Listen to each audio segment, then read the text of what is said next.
The consequences from earthquakes are both immediate and also long-lasting. So the immediate consequences are the physical damage and any injuries or fatalities that occur immediately at the time or relatively soon after the earthquake, all the way through to then the way that society evolves over the coming years or decades in responding to the earthquake and trying to recover.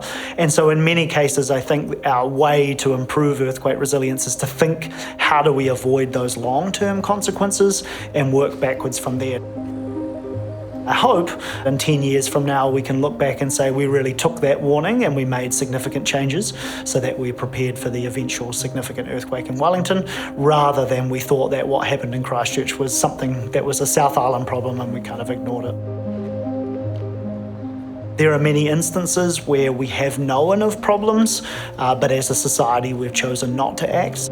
Unreinforced masonry buildings are particularly earthquake vulnerable, yet there are still some buildings that exist in New Zealand.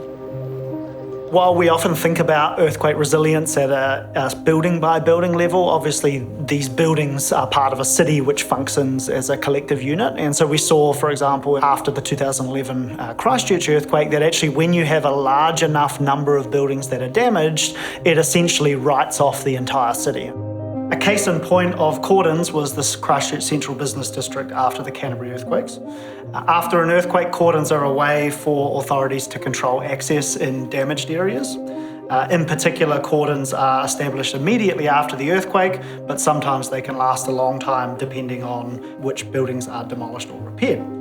The main aim of the cordon is to protect against further damage to property or human fatalities during aftershocks.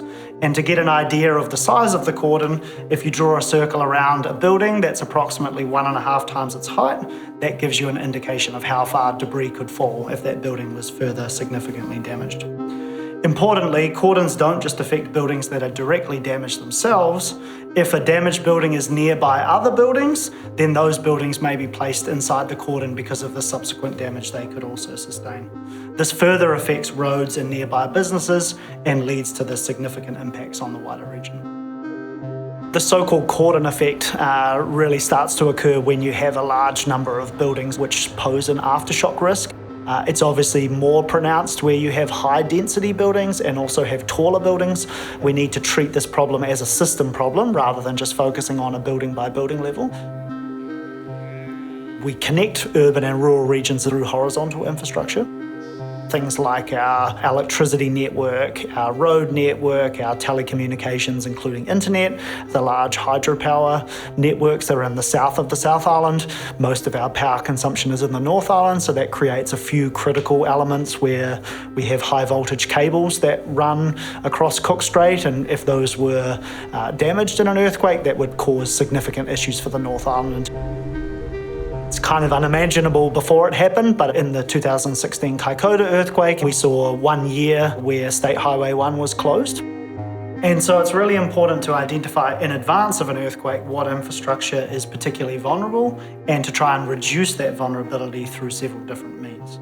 For example, after the 4th of September 2010 Darfur earthquake, newer, more earthquake-resilient water and wastewater pipes were installed in Christchurch, and then the subsequent 22nd of February 2011 Christchurch earthquake occurred and illustrated that these pipes perform significantly better with very low levels of damage.